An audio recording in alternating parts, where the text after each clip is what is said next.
Pred prehliadkou netreba používať žiadne špeciálne mydlá, nebodaj nejaké špeciálne výplachy.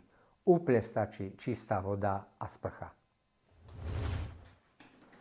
Ak máte problém zvonku, na vulve, bolo by dobré, keby ste vynechali čerstvé holenie.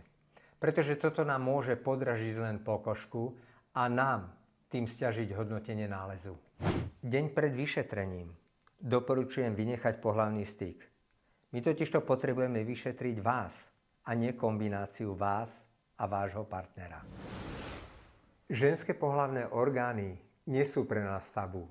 Rovnako ako orgán srdce pre kardiologa alebo mozog pre neurologa. Ku všetkým týmto orgánom pristupujeme odborne a s rešpektom. A stres nechajte doma. Čím pokojnejšia prídete, tým jednoduchšie, rýchlejšie a príjemnejšie prebehne celé vyšetrenie.